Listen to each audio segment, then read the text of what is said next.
to get wild. I know that. Winners get wild. Kick on its way, blocked! The Mustangs blocked it! What a time to be alive!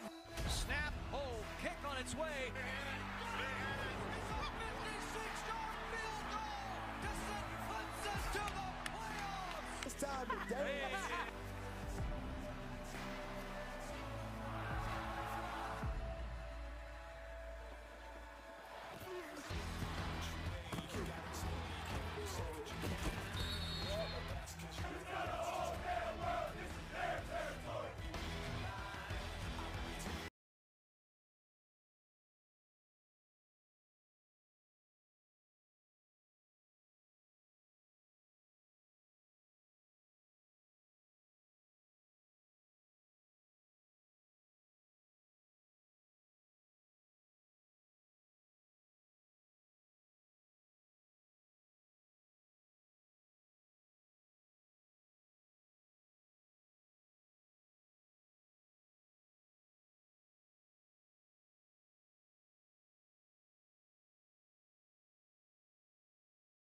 We saw this week in Charlotte and look ahead to the ACC season coming up in, just 30 days away in week 0 and Stanford leads the league to play Hawaii. But who's counting? 30 days away. We are counting right now on ACC Huddle Kickoff Special. Let's recap a little bit about what went on here because it was an awesome week and there are some really big stories to talk about in the Atlantic Coast Conference leading into the 25 season. I am Taylor Tannebaum alongside Clemson captain, former offensive lineman Eric Mac Lain, former Georgia Tech running back Roddy Jones, Virginia Tech Hall of Famer, 9-year NFL vet Eddie Royal. When we polled you guys, all right, and we said, what's the biggest storyline for the ACC this year? You guys, general consensus, all of you, the Clemson Tigers. At the top of their game after last season, and apparently at the top of their game heading into 25. So, EMAC, I'll turn to you. This is Dabo Swinney's best team since when at Clemson? Yeah, since Trevor Lawrence left. This team is loaded. There's so much talent everywhere you look on this Clemson Tiger offense and defense. Well, guess what? Bad news for the rest of the country. They have that. You look at the best defensive tackle in Peter Woods. You look at the best defensive end in TJ Parker there. In the entire country, not just this team, not just this conference, the entire country. And, Roddy, I think Cade Klubnik is the best quarterback in the country. You got 3 number ones at very pivotal positions. That's a huge deal. It certainly is, and there's been a lot of talk about Clemson since that Trevor Lawrence last year and what's wrong with Clemson. There was a national conversation about what Dabo's not doing. Everybody wanted him to take a machete to this Clemson team and really go down to the foundation and rebuild it. But Dabo Swinney wasn't going to do that. He took a scalpel. And every single offseason changed a little bit here, a little bit there. He figured out the quarterback position, figured out the offensive coordinator, brought in a new defensive coordinator in the offseason to go with the incredible talent, offensive line coach, the incredible talent that they have. And it really feels like this Clemson team is poised, and it's following the blueprint of the last few national champions. Yeah, I'd argue that they have more weapons than that Trevor Lawrence team because you look at the receiver position and they're stacked. And I haven't seen a Clemson team stacked like this in a long time. That was a big issue for me the last couple of years is not having those weapons that they needed out there. Well, now you got guys that you could just throw a little screen to and they can make a big play. You could throw it down the field to a Bryant Wesco or even TJ Moore can win backside on a one-on-one route. So you got so many different weapons, and the one question mark that I had with Clemson was the running back position. But to hear Cade Klubnik up here raving about Adam Randall and the fact that he's 240 pounds now, he's going to be a mismatch for so many defenses. I'm excited about this offense. I think you're absolutely right that the biggest thing seemed to be the lack of talent or production from the wide receiver group. We heard Coach Mark Richt say that for years, that none of those guys strike fear into your heart like it used to. When Sammy Watkins lined up across from you, you didn't know what was going to happen. That's the case now. And it's not just 1, 2, 3, 4. They've got 5, maybe 6 guys that they feel really good about that can take it over the top, move around shifty. Tyler Brown, I think, is going to be an absolute weapon, a guy that 2 years ago we loved everything he brought to the table. So much in the Clemson arsenal for weapons. Let's check out what happened throughout the offseason for the Tigers because they were coming off a college football playoff berth. It is year 3 now for Cade Klubnik. Feels like year 100. And now Garrett Riley's offense, 1 year older, 1 year wiser with him at the helm of it. He took a big step last season. 36 passing touchdowns, 7 rushing touchdowns using those legs. On the other side of the ball, Clemson has a new defensive coordinator. Tom Allen joins the Tigers after leading Penn State's 7th-ranked defense in the country last year. And once again, no cupcake week 1 for the Tigers. Last year, they opened the season against Georgia. This year, it is LSU in the Death Valley. Tigers rolled through ACC Kickoff today. Here's Dabo Swinney talking about his team and Cade Klubnik with some thoughts on his coach. We been around a lot of good teams, and this team, you know, has the ingredients to be a really good team, but we got to go do the work. We can't talk about it or predict our way in it. Y'all can't predict our way into it.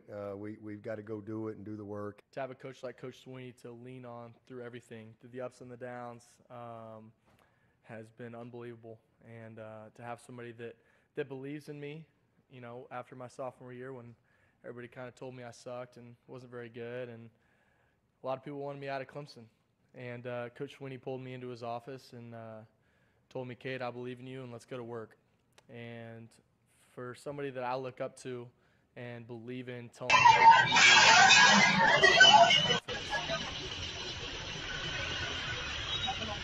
really cool to watch the evolution of Cade Klubnik through the years and his maturity really showing, especially here at Kickoff today. But let's talk about the defensive side of the ball. We can talk offense all day. That was really Clemson's Achilles heel last year. It bit them in that Texas game in the CFP. This year, though, some changes at the helm and some players in prime positions. Roddy, what excites you about the Clemson defense? A lot. I think Peter Woods and TJ Parker, first and foremost, the excellent defensive tackle who's a projected first-round pick, the excellent defensive end who's a projected first-round pick, the depth that they have on the defensive line. I'm going to go a little bit different, though, because their secondary is poised to be really good as well. Avion Terrell, who in Matt Miller's projected first round, his mock draft for 2026, it's super early, but Avion Terrell's in the first round. Yeah. A.J. Terrell went first round a few years ago out of Clemson. And then you look on the other side at Ashton Hampton, who got some really valuable time as a freshman, 6'3", long corner.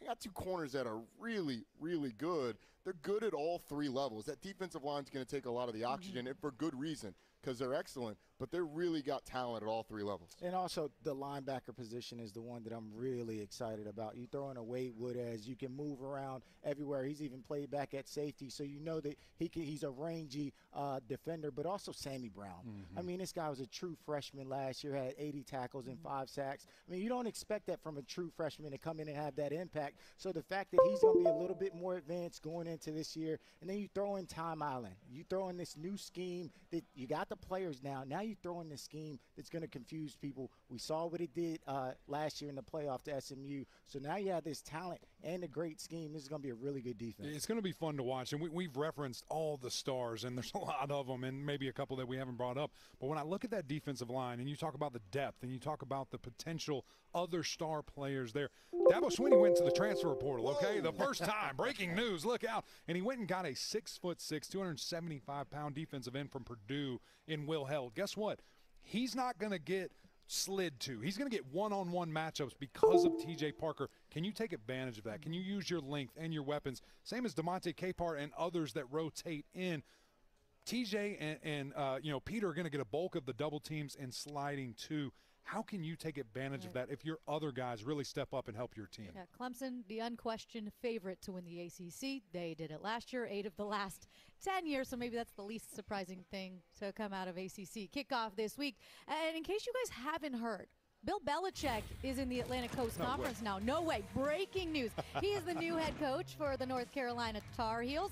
It all starts this offseason with hiring the 8-time Super Bowl champion who's never coached at the collegiate level, even though he grew up in it with his dad as a head coach. And who will play quarterback for the Heels now? That is still up in the air. Maybe it's Gio Lopez, who was here today, transferred to North Carolina from South Alabama. Or maybe it'll be Max Johnson, who's trying to bounce back from that leg injury last year.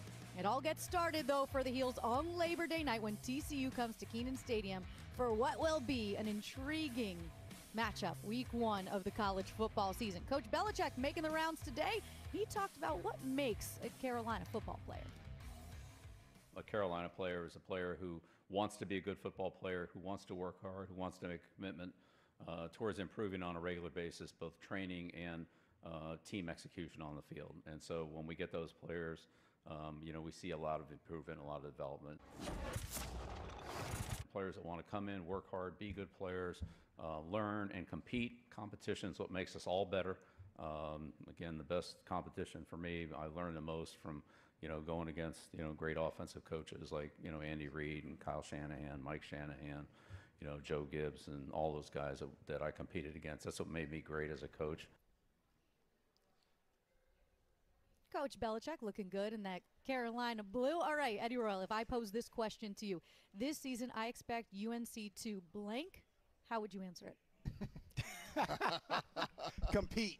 I'll say compete. There you go. Right? Okay. Look, when you add Bill Belichick to any team, they're going to be competitive. They're going to be in games in the fourth quarter. They're going to be disciplined. They're going to be well coached. They're not going to beat themselves. And if you do that in college football, you have a chance to win.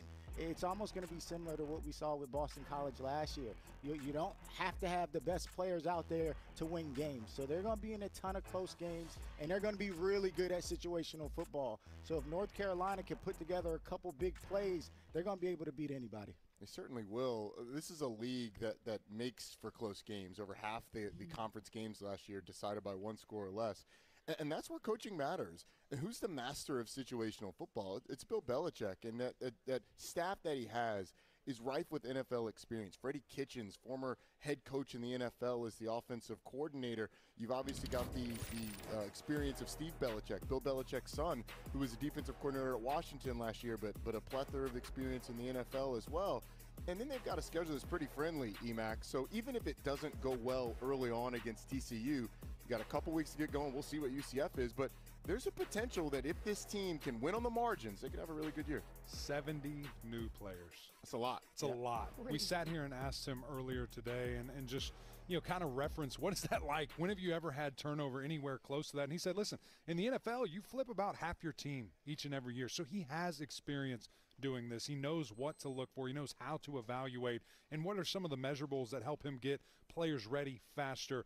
To me, they're going to play clean. They're going to line up correctly. They're going to do the things necessary to play hard. But do they have enough talent around them to win these football games? Because the ACC is going to be very competitive this year. It's going to be very good. The only thing I'll argue about with talent is that you look at some of the New England teams, they didn't have any superstar players. But it's the NFL. Yeah, the talent level. It's the NFL. Everybody is the elite of the – and I agree with you, but Clemson, Georgia, Bama, Ohio State, the reason they win natties – they have the best players in college football. But I agree with you. He's a great coach. He's the best coach in the NFL. It'll be good to see because I feel like they have some playmakers on the offensive side of the ball, and Bill Belichick always puts out a good defense. So we'll see. It's going to be a lot of close games, and they will be good at situational football. So it's a team to watch. And on special teams because, you know, that can be such a momentous thing. I mean, the teams you played on, who knows if you squeak out a block punt or if you run something back, that can change everything. So I agree with all those things. We'll just see what they got. The other thing, I mean, we flashed up the schedule. You mentioned those teams, Clemson, Georgia. There's one of those teams on the schedule. It's just great Clemson. Point.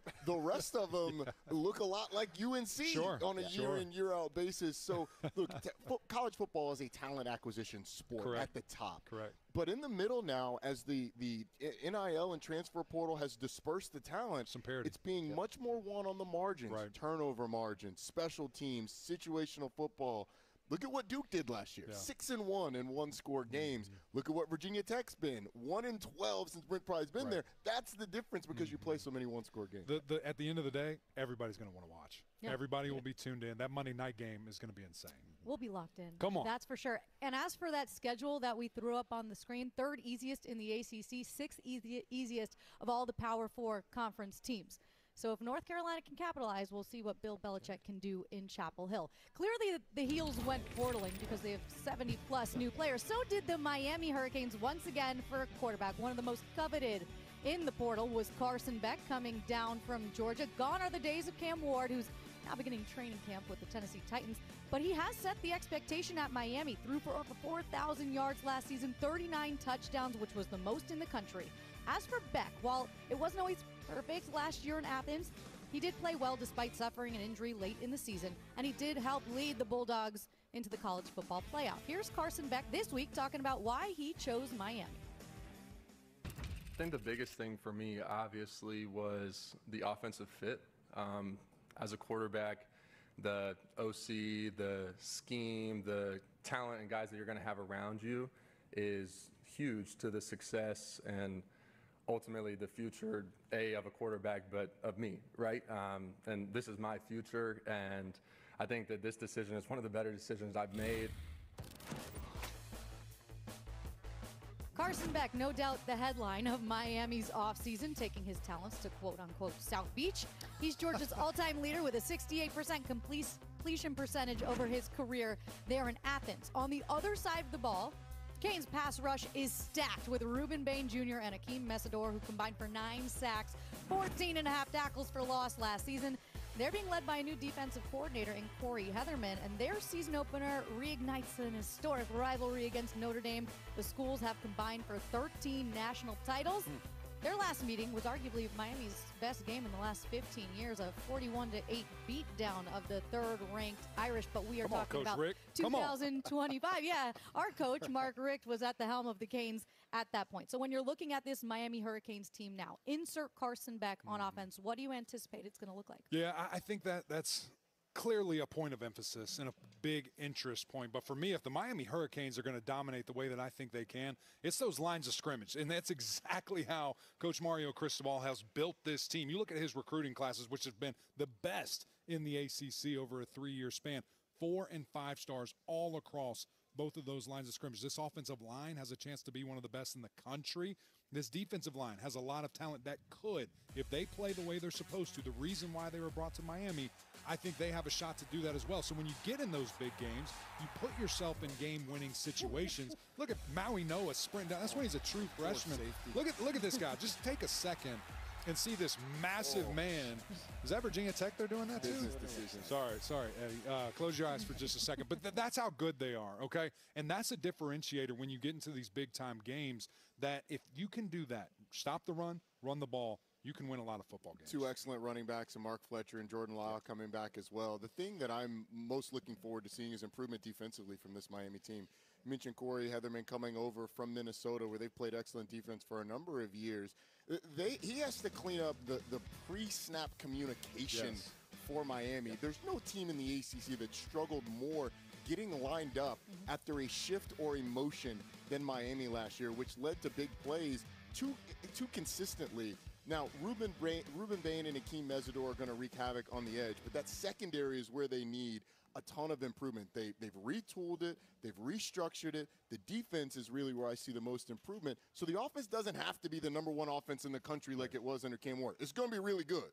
But even if it takes a slight step back, the improvement defensively should be able to overcome it. Yeah, the offense will be more balanced, right? You bring in a quarterback like Carson Beck, who's coming back from the injury. I mean, you don't know what to expect from that. Yeah. I think he's going to bounce back and have a heck of a year, but they're going to lean on that running game. Mark Fletcher, 6'3", 230 pounds. Right? When you talk to Mario Cristobal, he wants a physical football team. And when you got a running back like that who looks like Eddie George and the offensive line that you have, you don't need to throw the ball like they did last year. That's going to be on these receivers as well. They got some younger guys that are going to step up. Now, Malachi Toney, a true freshman. Your guy? Yeah, that's my guy. And Carson Beck, I looked at him, he was like, that dude, he's a dude.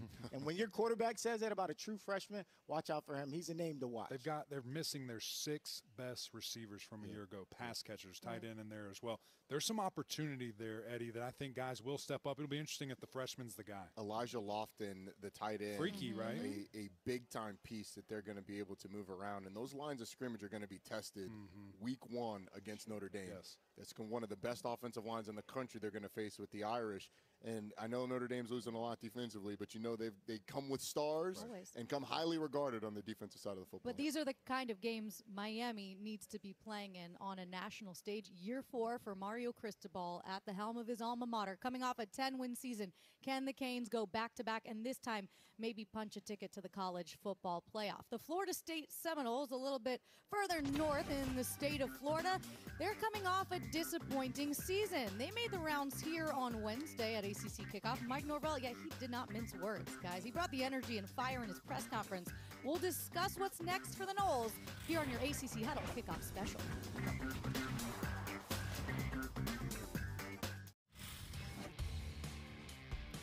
The Queen City of Charlotte, North Carolina has been a great host, as always, for ACC Kickoff this week as we completely took over the Hilton Uptown. Right now, ACC Huddle Kickoff Special continues. let's turn our attention to Florida State. After a 2-10 season that all of us would really like to forget at this point, Mike Norvell quickly turned the page, reshaping his coaching staff by adding Gus Malzahn as his OC and Tony White as his DC. Quarterback Tommy Castellanos joins the Seminoles from Boston College, where he played in just 8 games last season. As QB1 of the Eagles in 24, he did throw a touchdown pass in every single game he played.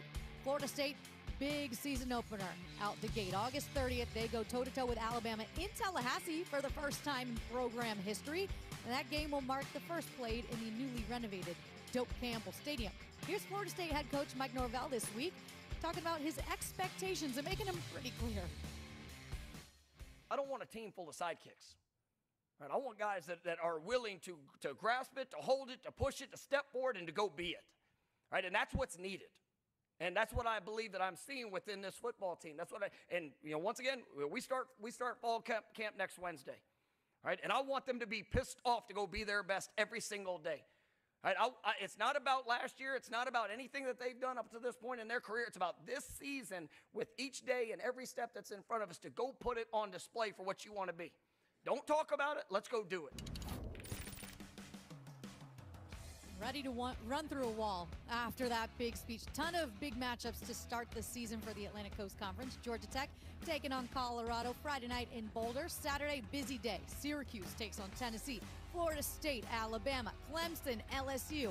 On Sunday, Virginia Tech taking on South Carolina. Little Beamer Bowl there in Atlanta. Miami hosts Notre Dame, and the weekend concludes with North Carolina hosting TCU on Labor Day in Chapel Hill. But focusing on the Noles and a fired-up Mike Norvell, what did you take from him and what he said at the podium this week? Well, I don't know if he was confused he was in the locker room or if I thought I was in the locker room, but that's immediately where I went. I'm like, yes, sir. Yes, I'm about to pull on my helmet and go run out to practice. But, he's fired up, and we talked to him right after and just kind of said, what was that? And he said, hey, I'm passionate. It was on my heart. Felt like I needed to say it. Felt like I needed to say it that way. And that's the kind of guy he is, right? He is a passionate dude that loves football, loves his players. And let's be honest, that was the worst season ever in Florida State history. That is not anywhere close to anybody's standard, specifically Florida State. So he's fired up about it, and he wants to get the most out of his guys. So a lot of changes, staff changes, new defensive coordinator, new offensive coordinator, a lot of new guys, specifically a quarterback.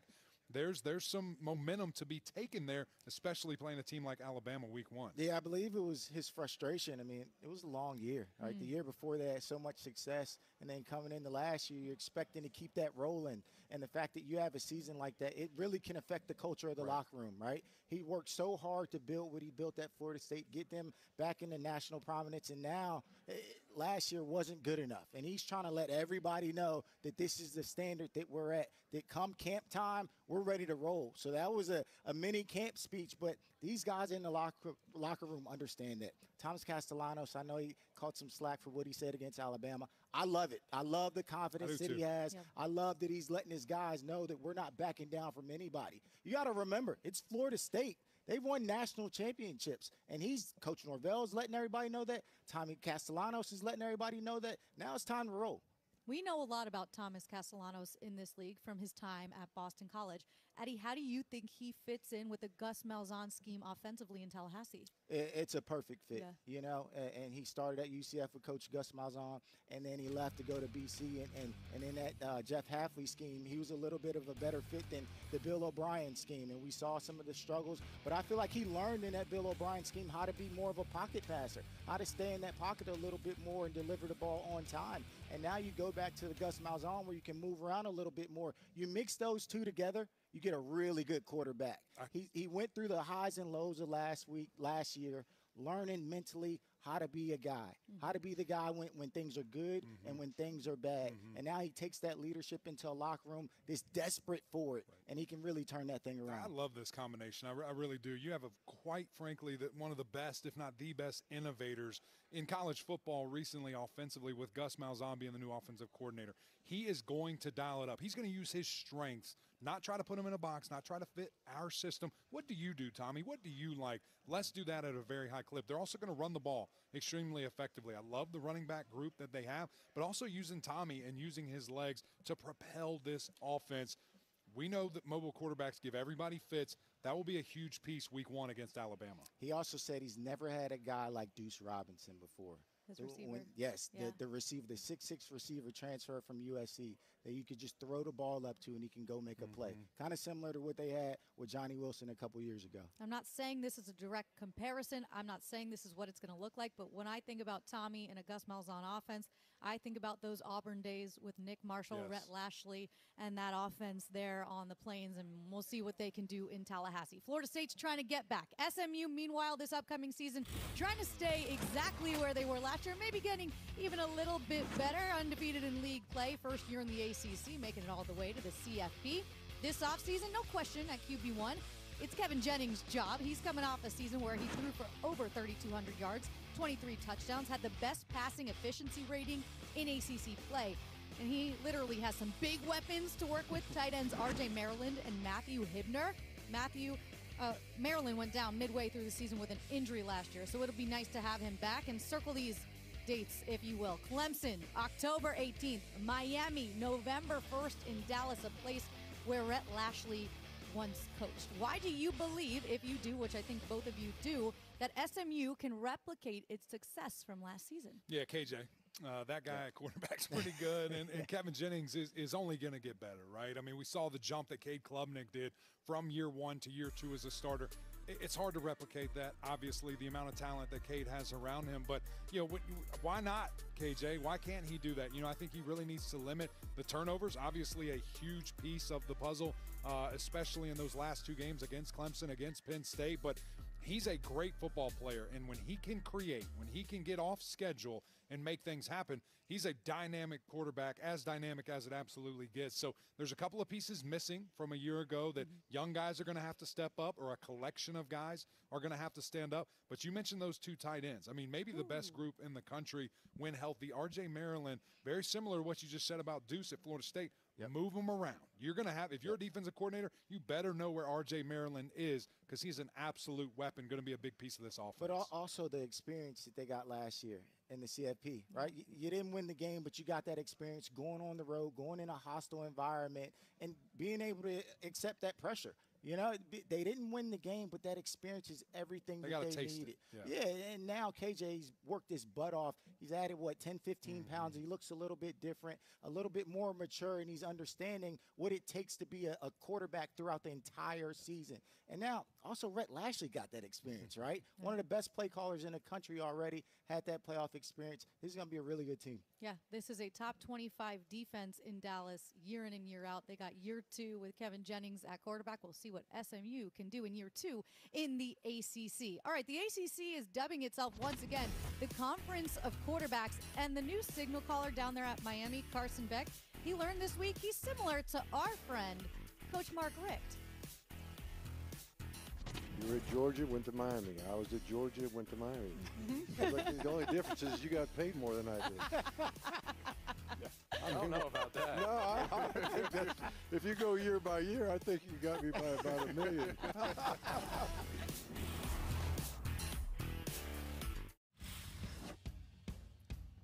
Welcome back to Charlotte, North Carolina. The 2025 ACC Kickoff is now complete. All 17 teams have gone through the car wash. Now it's time to actually play some football, eventually. The ACC, once again, is considering itself the Conference of Quarterbacks.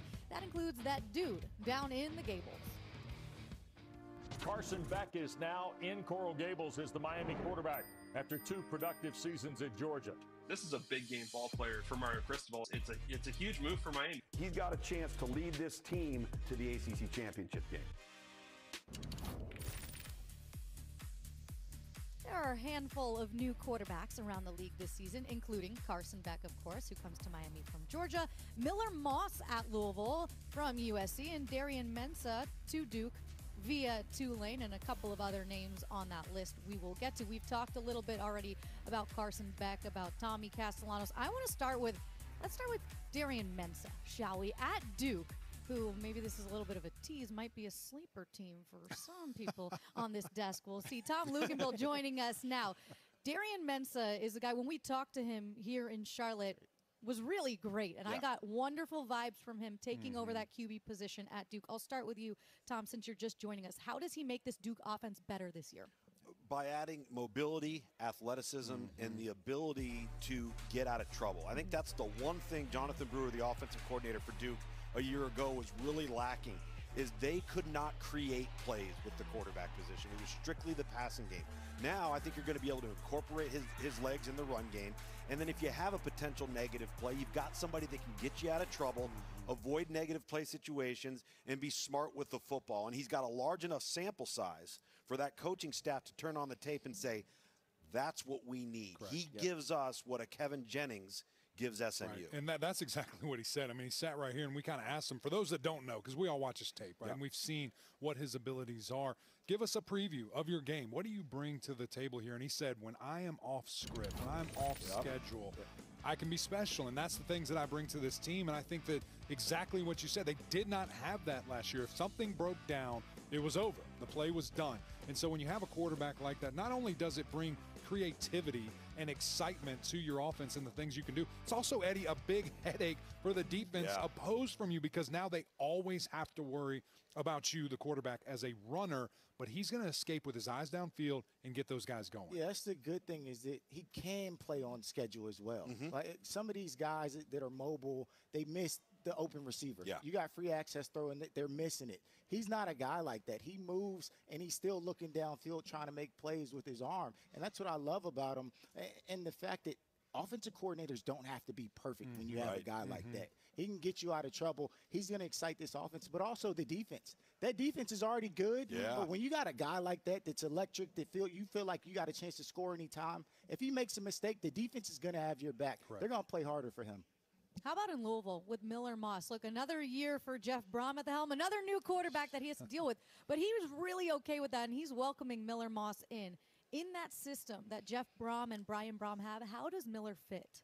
It was the perfect fit. I mean, seriously, when the portal opened up and I'm looking at Miller Moss, I'm like, please go to Louisville. It just makes sense, right? Because every quarterback that Jeff Brom has brought in, an experienced guy, a guy who's accurate, who hasn't really fully reached his potential, and this scheme is perfect for him. You're going to two former quarterbacks in Jeff Brom and Brian Brom. We're going to teach you the position. Miller Moss already knows it, but there's going to be little things that they can help him improve on, and he's got some weapons, right? You got Colin Lacey, you got Chris Bell, who's coached by Deion Branch this year. Well, how about so the they're running going to back? be well coached. Louise. Not even talking about the running game. So he's went to a great spot. You know, I have a lot of respect for this young man because, you know, people forget that he was a high-profile kid coming out. Right. He goes to SC.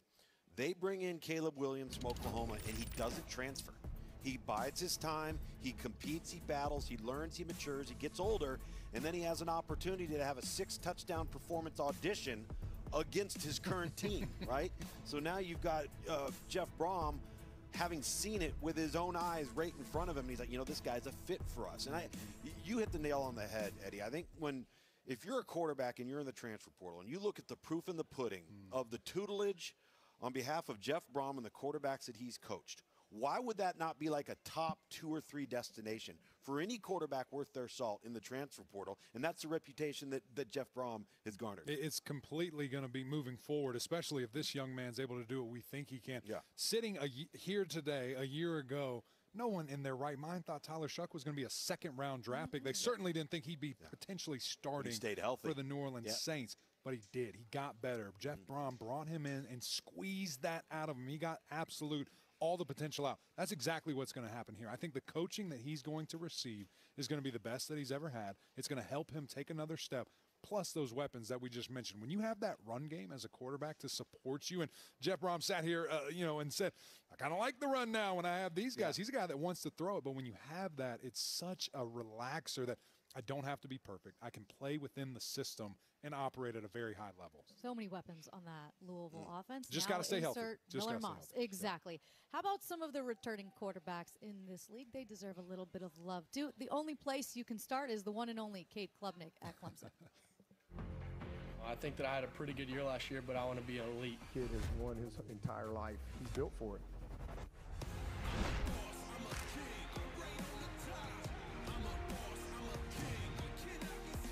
I have a very high standard for myself, and I want to continue to chase that, and I've got great people that are holding me to that. Takes off, running up the middle.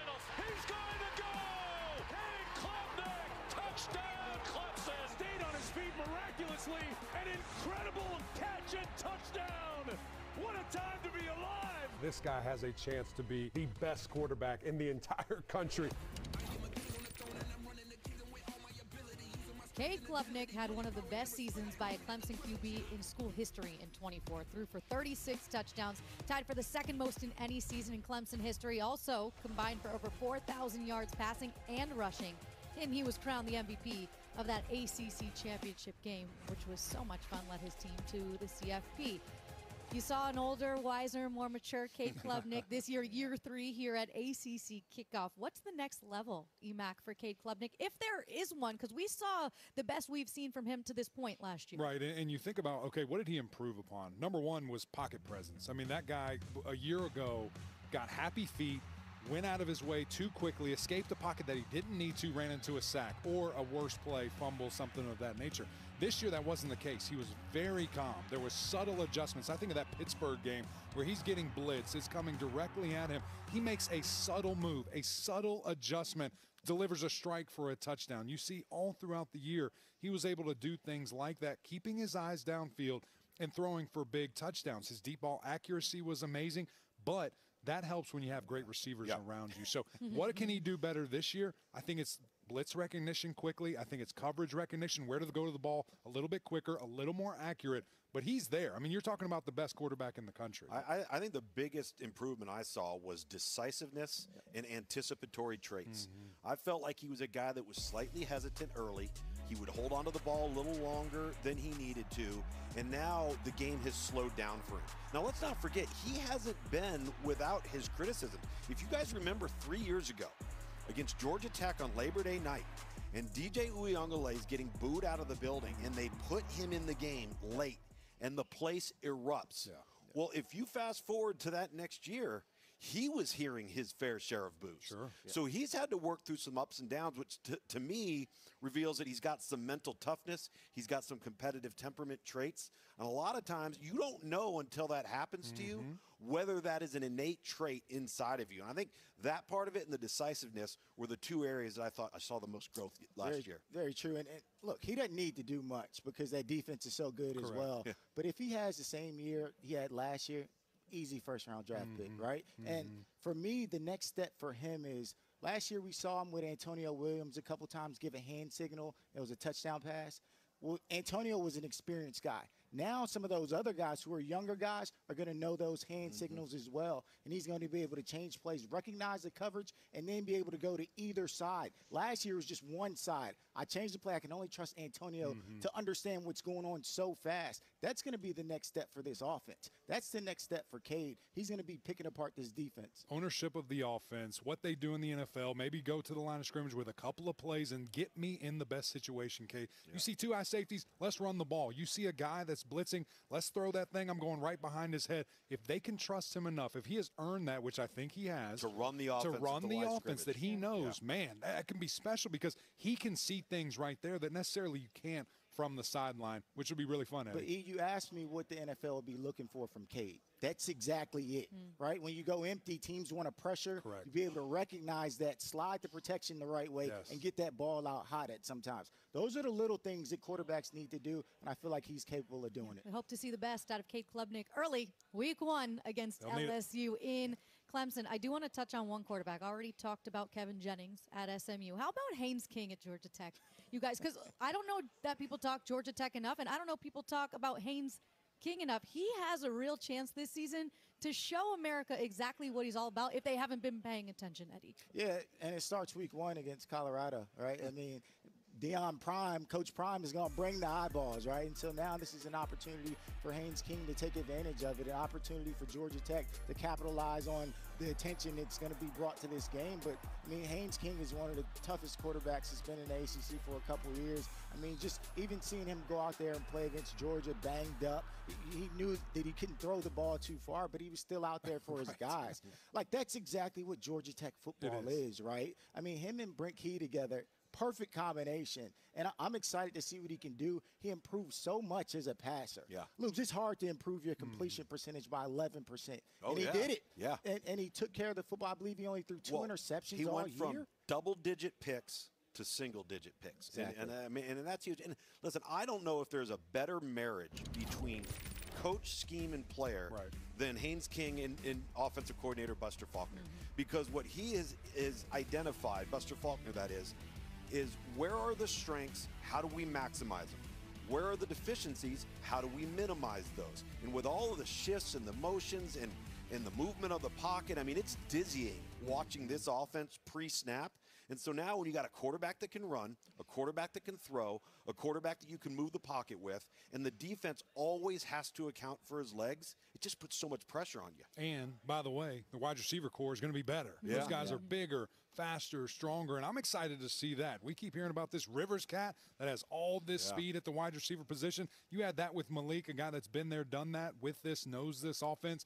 That's going to be fun to see. So you have weapons around Haynes that you feel very confident about. He's at his final form, his senior year. He's going to get the ball out. He's going to know where to distribute the ball and get it accordingly. Yeah, circle that week 1 game against Colorado for Georgia Tech. How about week 3? Hey, they we'll be host there, baby. Clemson.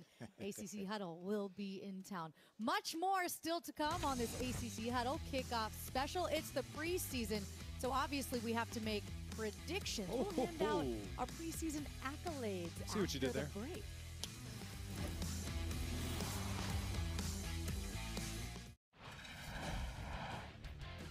Welcome back to Charlotte. ACC Huddle Kickoff Special rolls on. Our favorite thing to do as media members is to try to predict, who's going to win awards preseason, because we have nothing better to do. This is why we need football to actually get back on the field. This is a look at last year, who won the 2024 ACC awards. Cam Ward, Player and Offensive Player of the Year. I think that was a pretty obvious choice. Donovan Ezeraku at Boston College. Rhett Lashley, your Coach of the Year. Isaac Brown, Rookie of the Year. What a freshman season he had for the Cards out of the backfield. So let's turn our attention to 25 and make some predictions. We'll check back in a couple months to see how you guys do. Offensive Player of the Year in the ACC is, drum roll, please, Eddie Royal.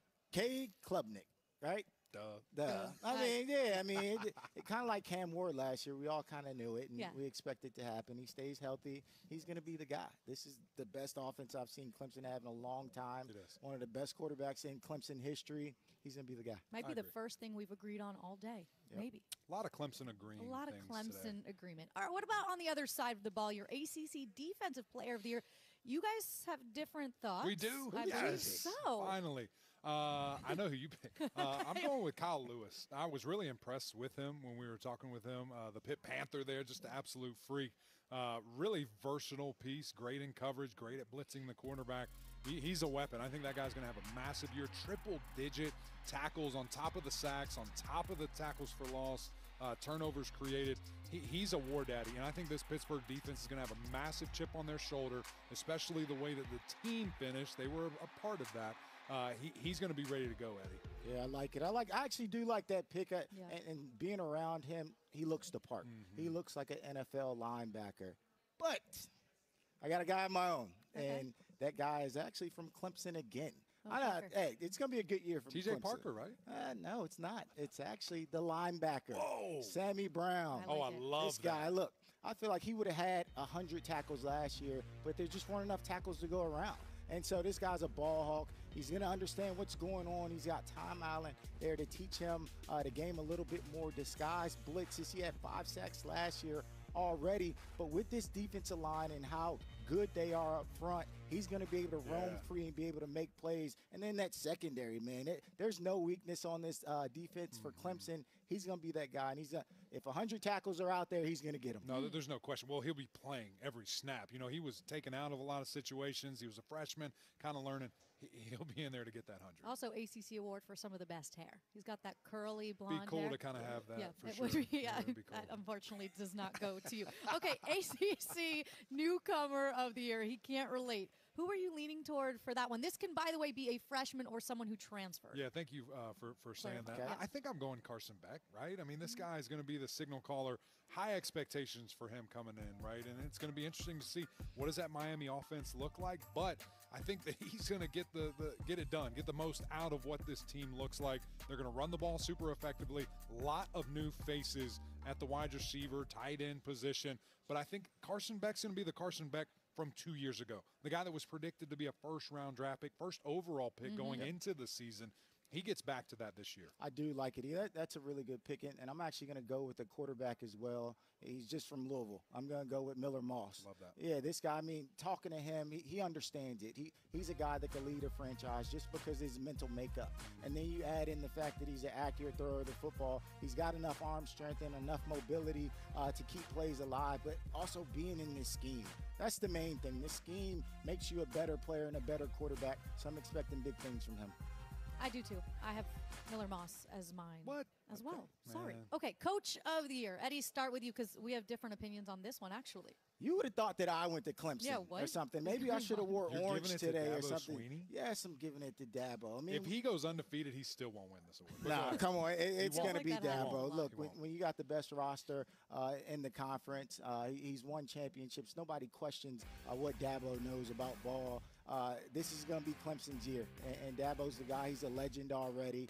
He's just going to be adding more trophies to the mantle, so I'm going Dabo all the way. I love that pick. I think it's a great pick. But unfortunately, when we give out these awards, it's kind of like, oh, we didn't see that coming type of guy. Give him an award here. And you might see this coming because the Hurricanes are going to be really good. But I'm going to go with Mario Cristobal. I think this Hurricane team is ready to take the next step. 5 wins, 7 wins, 10 wins. What's next? Coach Cristobal, and I think that's going to be competing for championships, competing in a college football playoff. This team is loaded, a lot of talent. You see how they have recruited. It's been exceptional. The 3 best recruiting classes in a row here for the ACC. That comes to fruition here, Taylor. I think he wins the award because the Hurricanes have a massive season. If he wins Coach of the Year, Canes fans will be really happy. Okay, real quick, your sleeper team that we're not talking about, or maybe not us, nationally people aren't talking about. Who?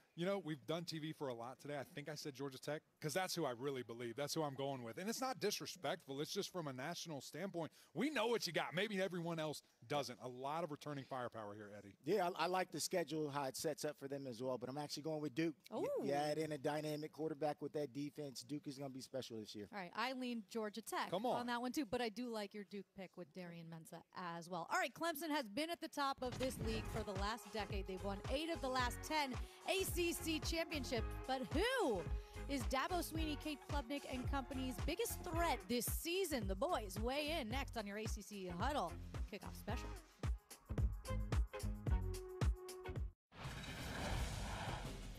The ACC Huddle will travel to the marquee ACC football game each weekend this season. A little switch up to the format.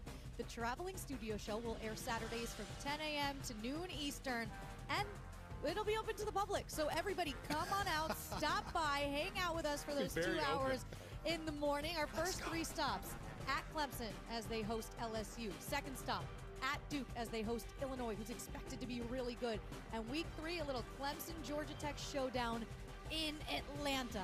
Bound to be a great time. Okay, we've already noted the Clemson Tigers are at the top of this league. They're the reigning conference champions, and a lot of people think they're going to do it again. If I were to say who is threatening the Tigers this year, who would you pick?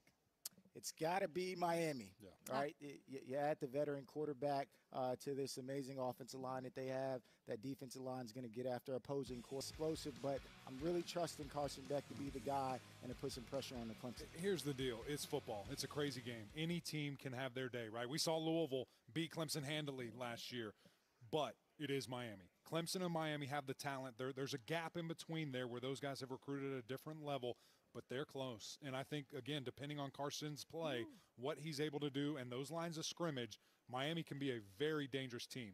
But Clemson's the favorite, and they should be. But if we get that matchup here in Charlotte How to fun cap would off that the season, that would be a good one. By the way, our ACC football road trip gets started on Monday already. The team is hitting the road to start at Duke in to the Durham. bus. Let's All go. 17 stops along the way. It'll wrap up in Louisville, so we will have you covered on ACC Network throughout fall camp. What a great week it has been in Charlotte. Now we look ahead to the 2025 season for Eric Mac